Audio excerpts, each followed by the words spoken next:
My name is Ryan Grover, and I'm the curator at the Biggs Museum of American Art. I'm going to be showing you about 7 objects. We're going to have sort of like 7 stops along this little tour of the exhibition today. And when we get past the 4th object, when I introduce you to the artist of Rosemary Connelly, who's been brought in as kind of an adjunct into this exhibition.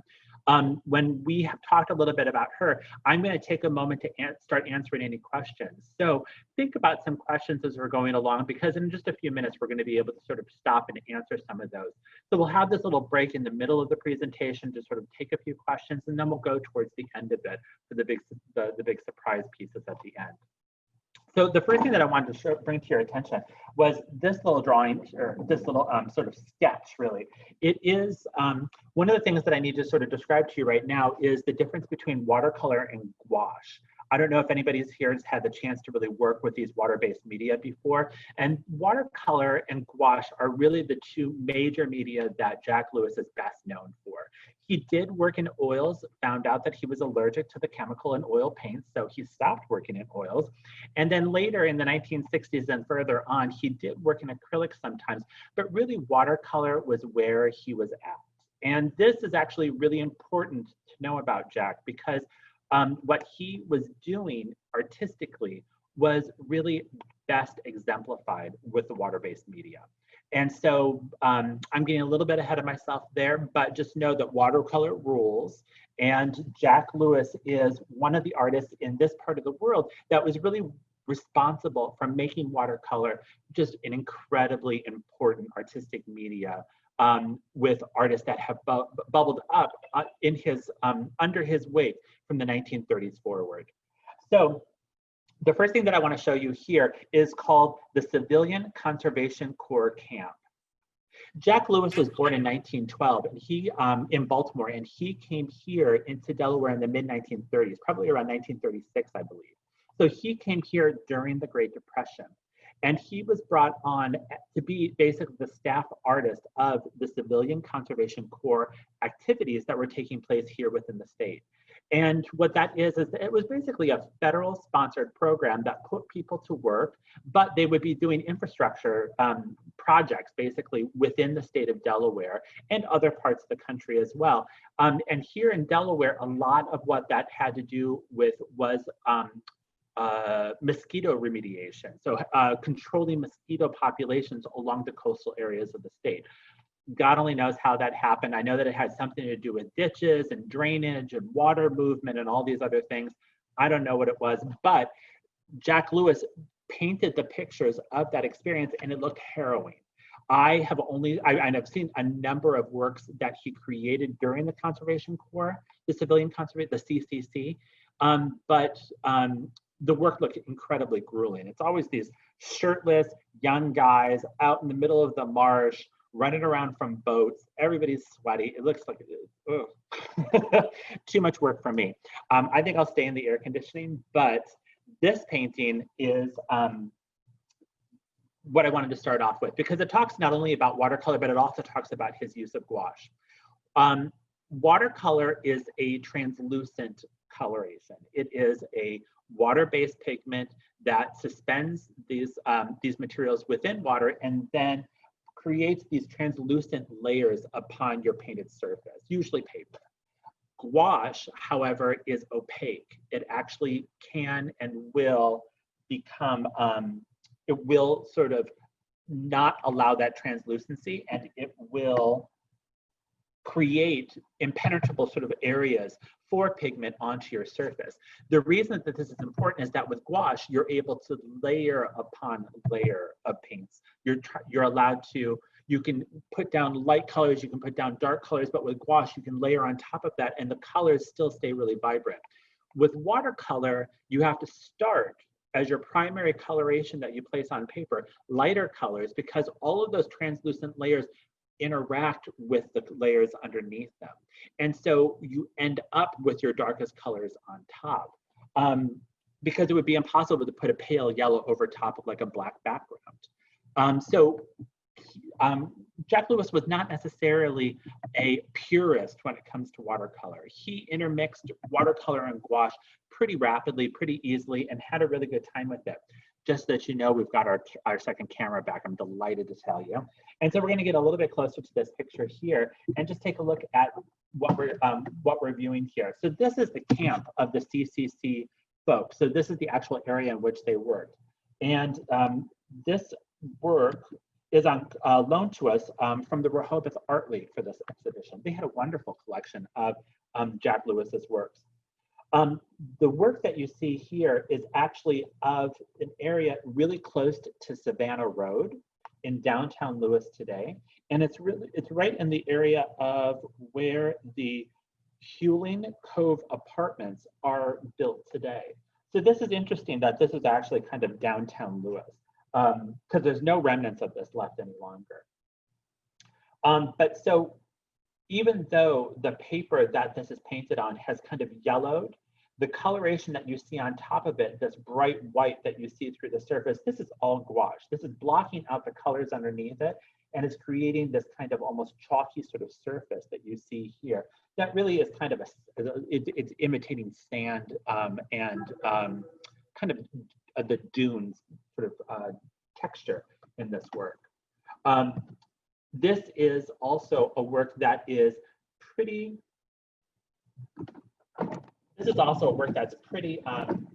representational. So this is, you're able to really get a very clear idea of the subject of this work, the details of the slats within the work, and really get an idea of the sort of almost kind of desolate and spare nature of this location.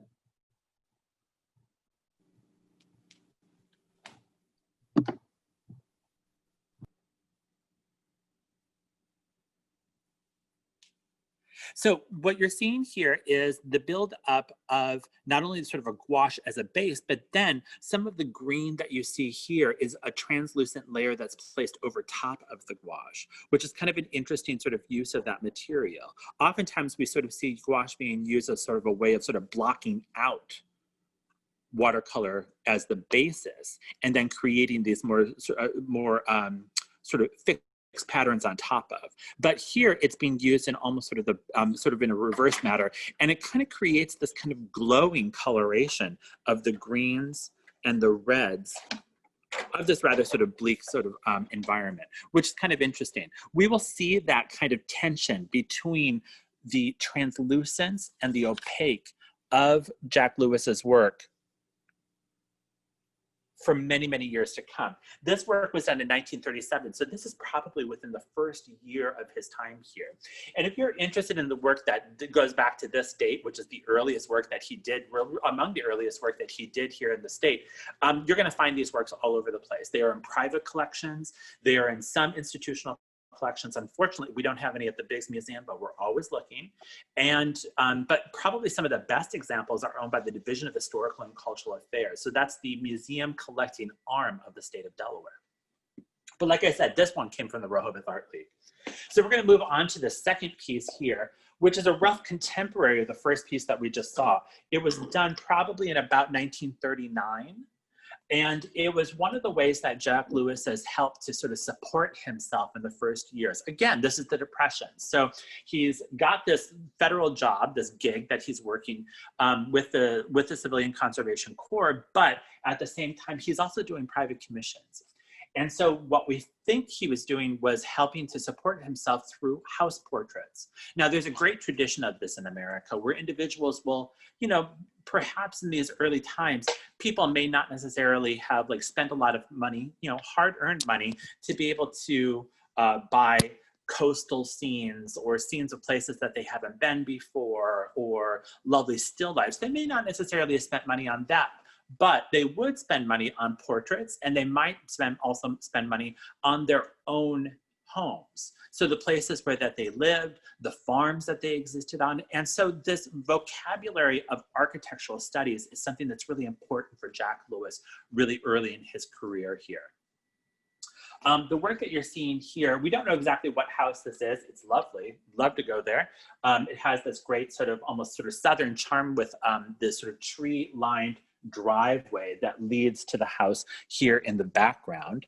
But one of the things that I want to point out to you is, again, this use, another sort of technique of Jack Lewis's.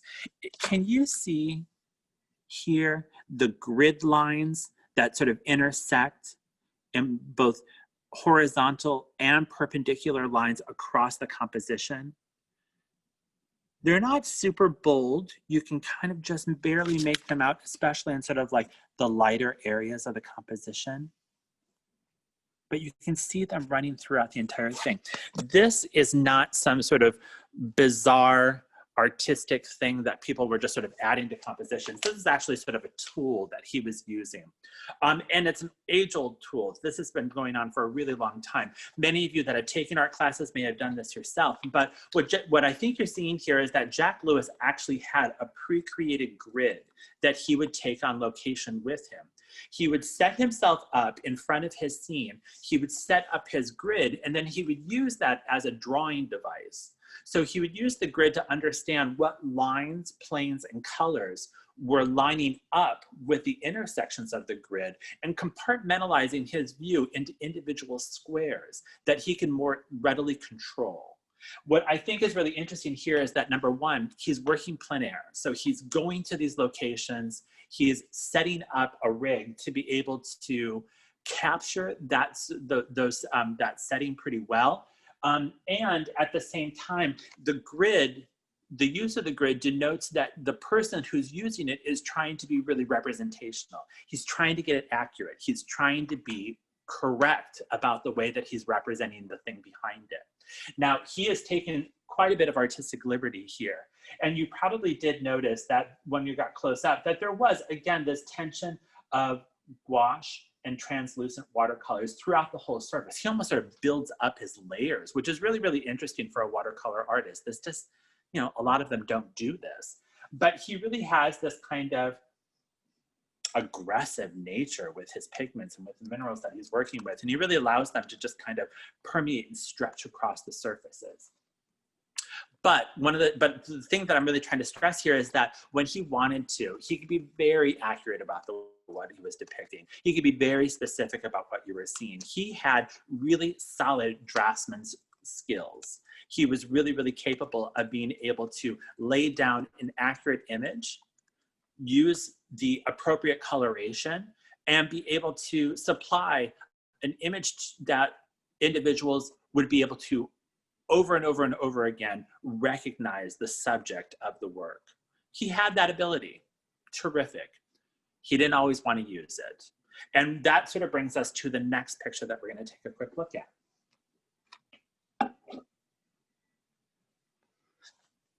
This is actually one of my favorites in the show, and it's largely because we have absolutely no idea what we're looking at here. This is called The Marsh. It was done in 1966. So this is a few years later. This is actually 30 years later after the last painting that you saw. But one of the things that I want you to understand is that he was working in the very representational manner his entire career, but he's also working in this highly abstracted manner at the same time. These were not mutually exclusive things that he felt that he needed to work on. He was able to accommodate both in his practice, but not everything, not all representational work is great for some buyers. Not all abstract work is great for some buyers. And so we find yet another tension in Jack Lewis's work where he sort of walks this line between representation and abstraction. This, The Marsh, is probably one of the most abstract works that I've ever seen of his, and it was a gift to the Biggs Museum from Dr. and Mrs. Emrose a number of years ago. They were friends of Jack Lewis's, collectors of his work, and local musicians that Jack really admired. The watercolor that you see here, this is fields of color overlapping. This is the building up of these small, almost hatched, regularly sort of this kind of undulating sort of black line that is created across the surface. This is the sort of use of small amounts of patterning to sort of bring your eye closer and closer into the center. Notice how so much of the lines and patterning are bringing your eyes towards that center point. This is a really emotional use of color. These are not necessarily naturalistic colors that you might find in nature, but they are sort of emotional evocations of form through color. So you see the blue of water, you see the green of the grass, you see the bright reds of the autumn sort of woods in the background, or who knows. You get this evocation of blackbirds, you get this idea of elements that are in the Delaware landscape, the Delaware marine landscape. You understand that those things are present, but he's really expressing them in the simplest terms. He's not giving you detail. This is not gridded out. This has not been laid down on a grid and then attempted to create this sort of accurate representation of the scene. This is still plein air work though. He is still on site, as he always was, and he was still painting this from life. He just wasn't trying to capture the identical likeness of life. He was interpreting it along his own idea about what this possibly could be. I love this abstract work. I think one of the things that's really, really powerful about this is that he leaves so much of his, so much of what it is that he's doing to chance. One of the sort of major currents that's happening in the 1960s within American art, and this is, I mean, this has been building for a long time, and people are definitely using it within their fine art forms for generations afterwards. But this idea of leaving things to chance, to sort of allowing the moment to happen, to really just to have a certain kind of trust in the medium that you're working with, and allowing that medium to do whatever it wants to do on your surface. Jack Lewis allows his watercolors, his runny, wet watercolors, to pour all over the surface. He allows the gesture of his hand to dominate the darkest colors in the scene, so that you have this very, very clear idea of how his hand moved across this surface. You have this notion of the colors that he was using, and an idea of sort of patterning that he was beginning to think of in the ways that he would plot those colors out onto the surface. He really just let it go. And that freedom, that sort of expressive quality, is definitely something that's happening in American art at that time. So, from a very, very different standpoint, but in a very, very similar process, I wanted to introduce you to another artist that we've invited in to be here along with Jack Lewis in this exhibition. Her name is Rosemary Connelly. So come on over.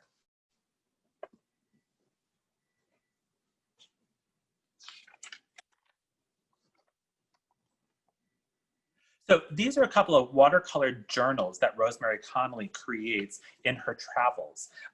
So Rosemary Connelly, she moved here a number of years ago to Milford and became very involved with the Mississippi Art League. She's been involved with the Rehoboth Art League. Of course, she and her late husband had been very involved with the Biggs Museum. And and I have to say that I feel like the sort of artscape, the sort of landscape of artists here within the area is improved basically because of her her contributions.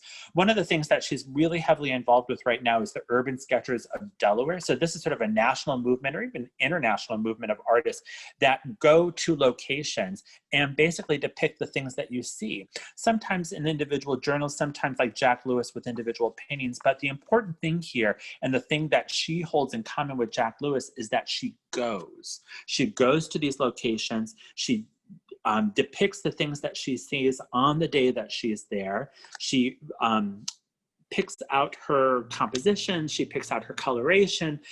And one of the things that's really exciting about Rosemary, and one of the ways that she departs from Jack Lewis, is that number one, she uses a lot of ink, which is really interesting because you really get a strong sense of her drawing.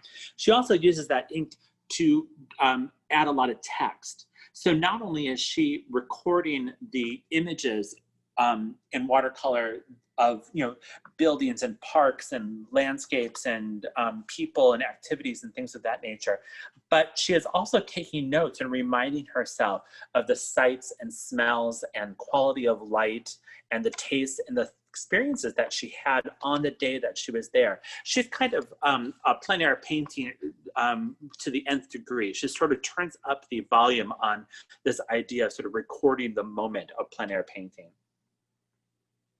She's added a lot to this exhibition, and she has kind of upped our, I think the staff and many of the visitors have agreed that we all sort of feel encouraged by the fact that we might also be able to get out there and just kind of record that moment artistically every now and then.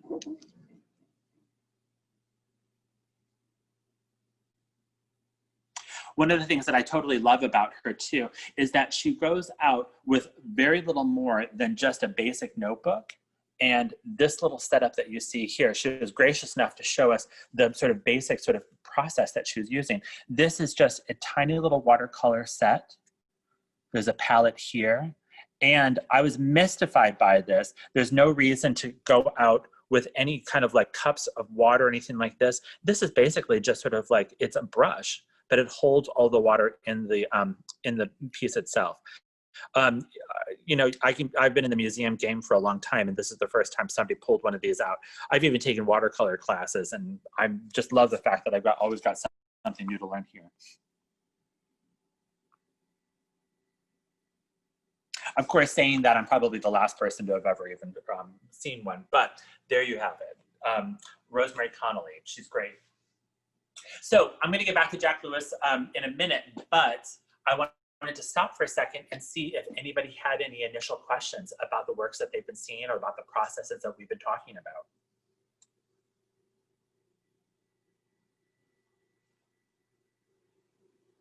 And while you take a moment to maybe consider one or two questions that we can answer in the next few minutes, I'm going to just tell you a little bit more about the concept of this exhibition. So with COVID and with the difficulties that we've been experiencing with COVID, I wanted to be able to give people an exhibition experience that would allow them to come to the museum if they felt that comfort level, that they would be able to come and sort of see the works in person.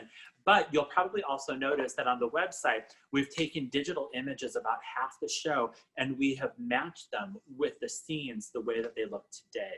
And that's kind of fun because, of course, Jack Lewis was working on this peninsula almost 80 years ago. Over 80 years ago, he started working here. So some of these scenes have really changed in that time period. And so this gives you a great chance to be able to take those flashcards that we've developed, take those sort of artistic representations that Jack had provided with us, and then actually go to those locations using this mapping system that we've set out on the website. And this, for the more socially distant of us, but the ones that are kind of in a mood for a little, you know, changing up your scenery, this makes for a great day activity. Take the kids, go check out these places. You'll see Annapolis and the Eastern Shore in a totally different way. It'll take you to the smallest and the quaintest little towns in Sussex County. It's really, really fun stuff, and gives you an idea of what Jack was all about. Got up in the morning, decided where he was gonna go, piled up his equipment into the car, and then went. Kristen, do we have any questions? Yeah, Ryan, we have one question. We have a question coming in. Do you know if Jack Lewis and Ed Loper knew or worked together?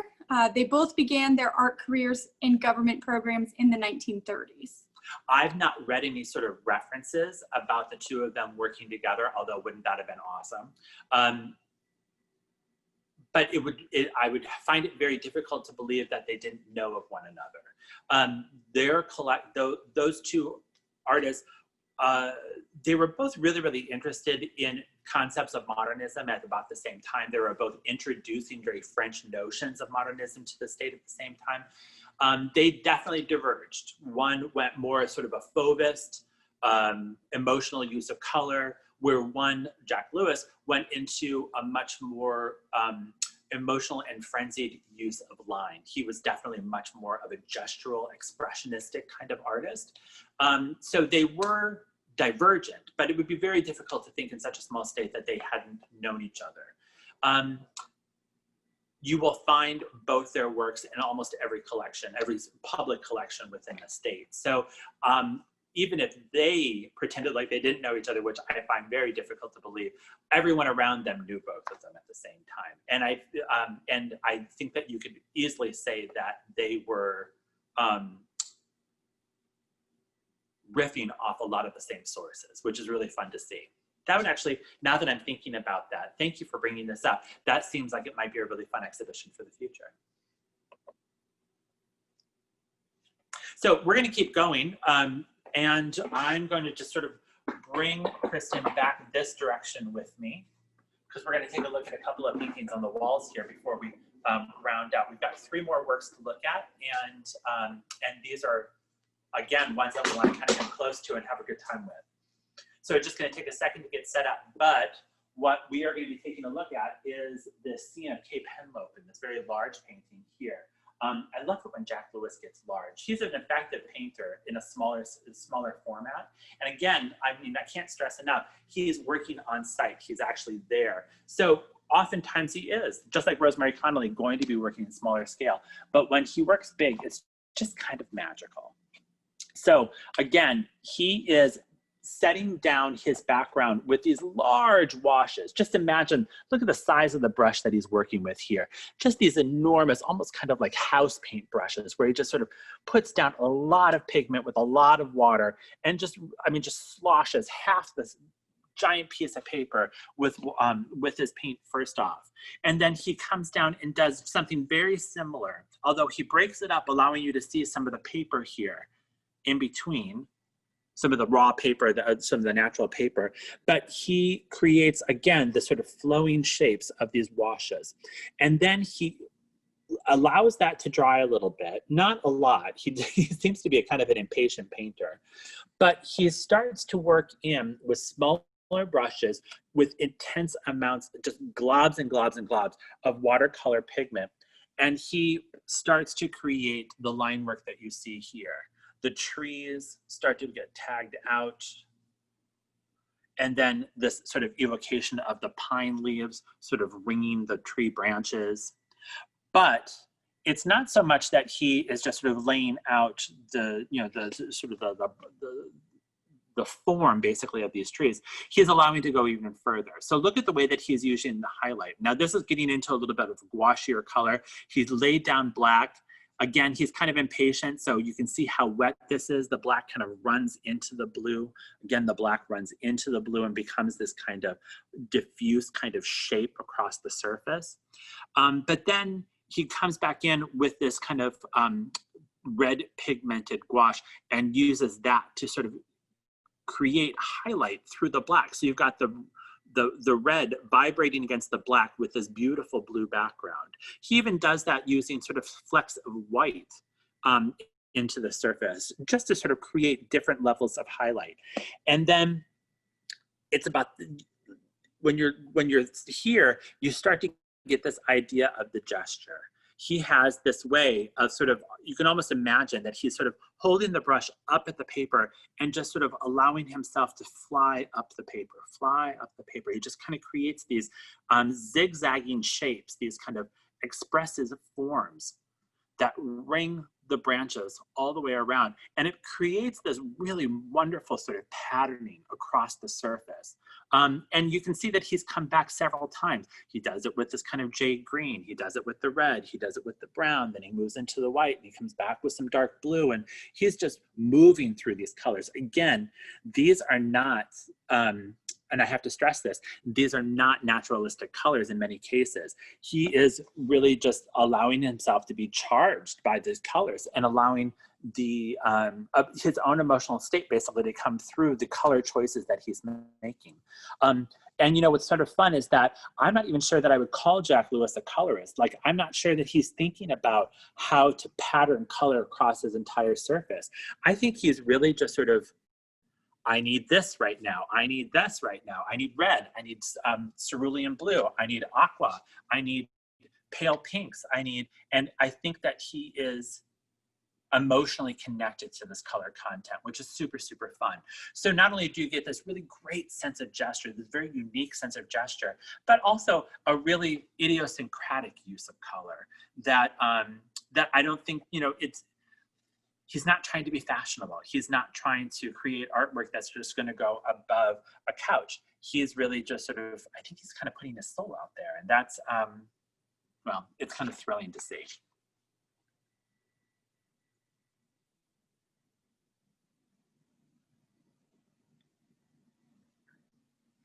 So we're moving next. I really wanted to give you a better idea of some of the things that he was probably best known for.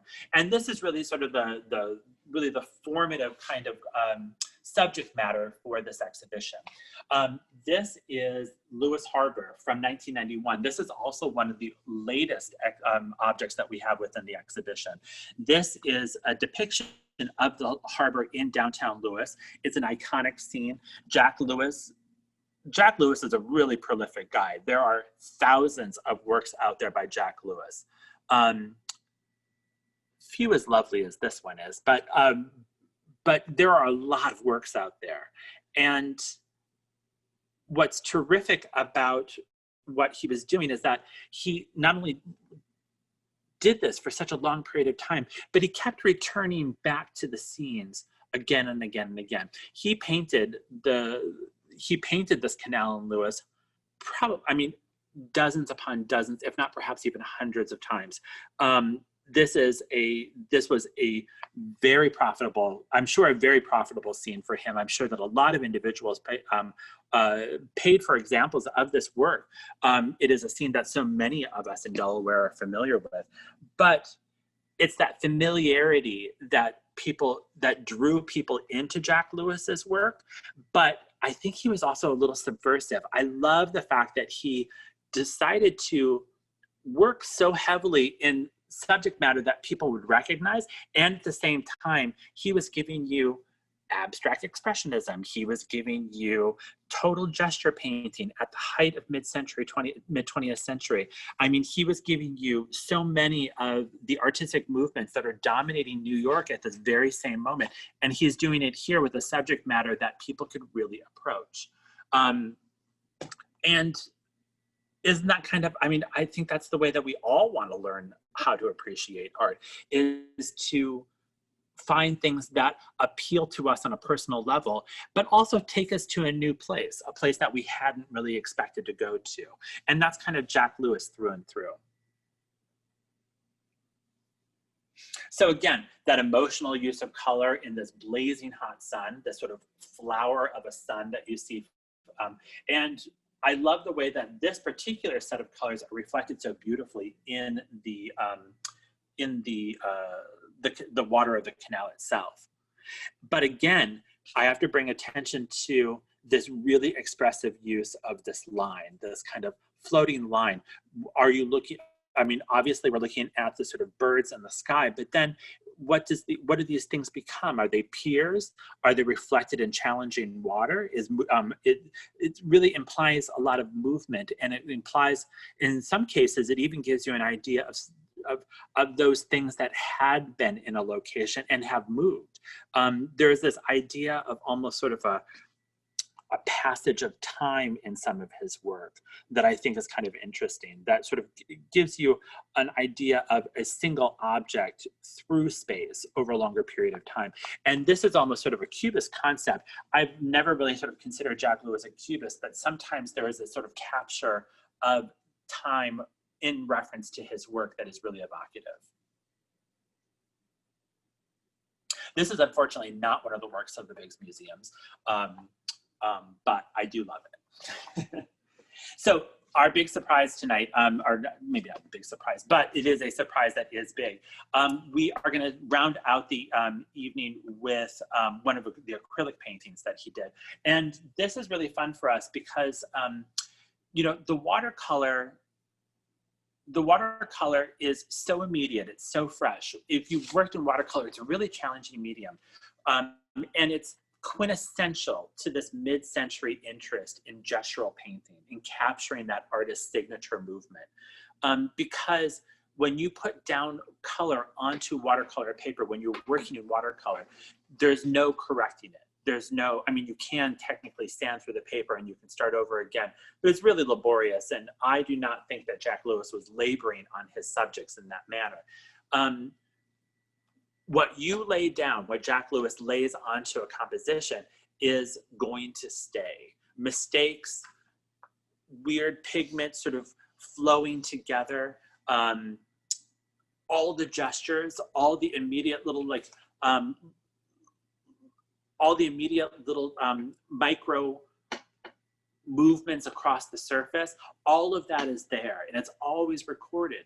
And that's sort of the beauty of working with watercolor, and it's really sort of the magic of Jack Lewis. You really get an idea of exactly what he was doing on that surface the entire time that he's active on that surface.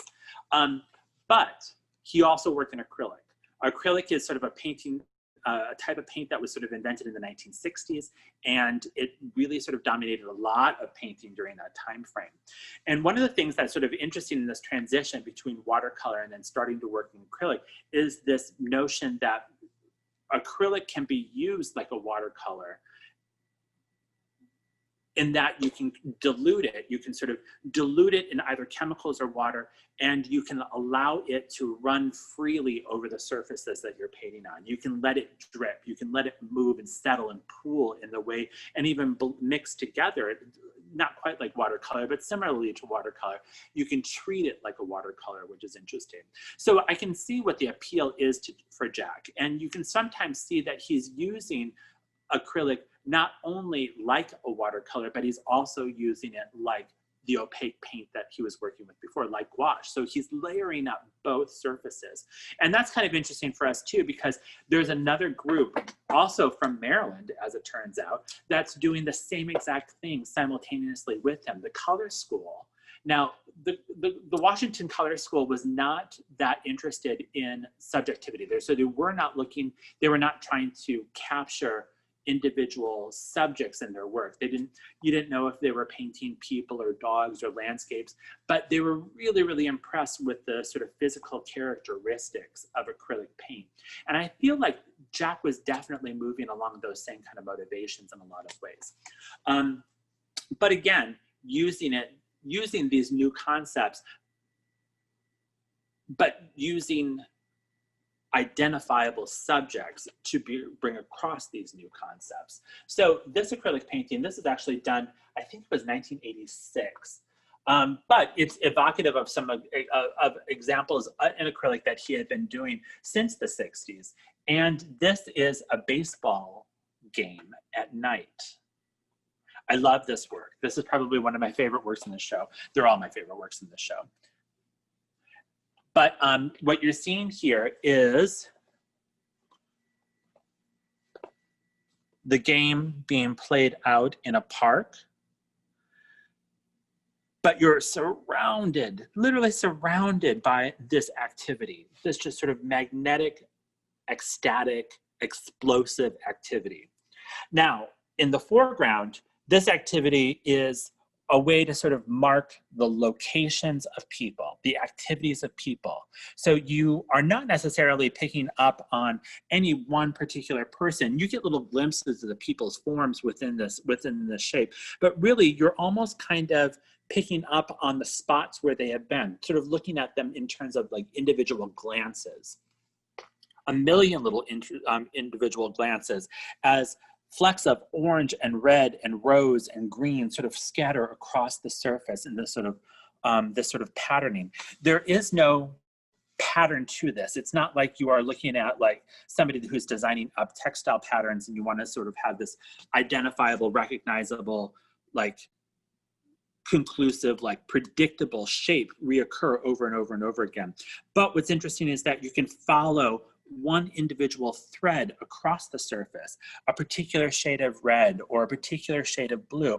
And you can see how he just sort of skipped across the surface with the same color, came back, got a different color on his brush, and then did the same thing in pink, and then did the same thing in umber. And it's almost like you're looking at the movement of crowds. You're almost sort of glimpsing sort of like just little glimpses of these crowds as they sort of skirt around the edge of this baseball game. The sky, the background that you see here is again just sort of explosive with the kinds of colors that are created with these outdoor lighting events. There is this almost sense of parade or gala happening within this painting. It's a true celebration. There are aspects when I look at this long enough that I start to see the mosquitoes coming for me. It freaks me out. I want to go back into my air conditioning, but it's fantastic. It is summer. It's really, really evocative of just the joy of these sort of outdoor experiences that we're all kind of missing right now. One of the things that is absolutely my favorite part about this is that I'm not sure I understand. my watch is is trying to get a lesson from me as well. Good Lord, these technologies today. One of the things that's my favorite about this is that Jack seems to have recorded the game with the gestures that he creates. So you see these little individual figures, but you can almost sort of sketch the movement of the ball across the surface of the game. It's almost as if he's recorded like the fourth inning or something. It's just amazing. Even the sort of staccato of these shapes sort of bouncing across the surface. And this sort of pale golden color that you see in the center of this composition, this was almost kind of, now this is a primed canvas, but this was almost sort of like washed across the surface. It's almost as if he just kind of did this broad, washy sort of shape. He layered it up a little bit with some of these sort of darker kind of red or oranger colors, but you're really seeing sort of a wet application of paint here. And then he does something similar with patches of blue. And it seems almost maybe like an undercoating of like a pale gray. But then he comes in with a drier brush, with a drier application of paint, and he starts again with that gesture. And here, this is a celebration of Jack Lewis's gestures. The whole thing is just built up of the individual lines that he's setting down. There's no attempt to blend. There's no attempt to sort of fill in shapes. There's no attempt to create shadow or light. He's not interested in it at all. He's really just interested in capturing his own movement, his own signature across the surface of this piece. Now, the thing that's really fun about this is that this is an enormous painting, but this is actually the smallest of the acrylic paintings that we have on view here. We have a couple of other examples here within the museum's exhibition that are even larger than this example. And they are really worth coming to see, because I think you're just going to learn a lot about the artist. I think you're going to learn a lot about his process, but I think you're really going to enjoy his work in a new way. And it's just not work that you get to see in the public very often. So I really do insist that you come and take a look at it when you can. That kind of concludes my little tour of the exhibition. This exhibition is going to be open until November 22nd. So definitely have time between now and then to be able to come and do it. And at the same time that this show is happening through September 21st, we also, for another 3 weeks or so, we also have another exhibition of contemporary watercolor painters. So this is the jury competition of the Delaware Watercolor Society. We've had them here at the museum before. They've come, they've celebrated the work that they've been doing. There have been a couple of fantastic winners. The Delaware Watercolor Society show is actually for sale, so you can purchase any of the works that are on view. And it is, it's great. They're always just sort of a crowd pleaser. And they really speak to sort of like the lasting legacy of water-based media here within the peninsula that was largely ushered in by Jack Lewis. So now that I've talked your ear off, how many more questions do we have? Have you thought about it? Have you had time to consider any other questions that you would like to ask with me?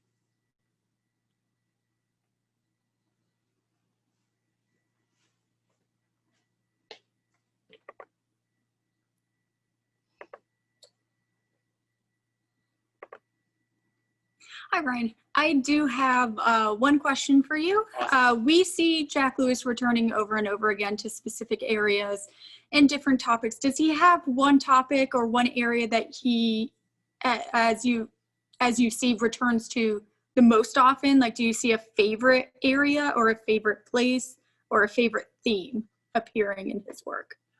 I think I kind of do. There are probably a couple that he seems to return to.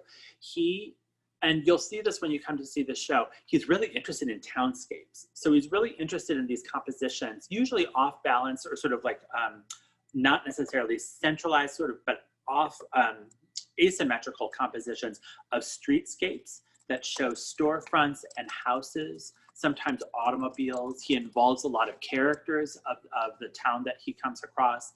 But they're often these kind of interesting little streets within towns. And a lot of his attention has always been placed on sort of southern Newcastle County, all the way down through the eastern shore of Maryland. So he's really focusing on the sort of deeper pockets of the peninsula. He does do a lot of waterways as well. He seems to focus on waterways. He goes back to Annapolis, he goes back to Lewis, he goes to a lot of sort of areas that are important in terms of sort of our marine history here in the state, or in the region, I should say.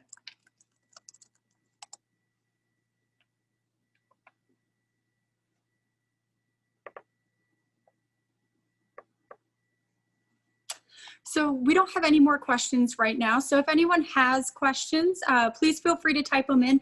I have in the chat box added into there the link to the virtual driving tour where you can follow a map and find the real places that inspired Jack Lewis and the real places that you can find represented in this collection as well.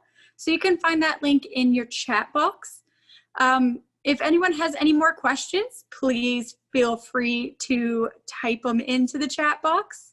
We'll hang on here for a little bit and see if anyone has anything. As we're waiting, I will walk you around to some of the pictures that we didn't see, just as an additional small little bit of what you can see if you come visit this tour.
Guys, I'm gonna sign off. I thought for sure, I was actually a little nervous to open this up to questions because everybody has known Jack and they have had such great experiences with him in your own town. Everybody has a memory of Jack painting from the side of a road someplace in the state of Delaware.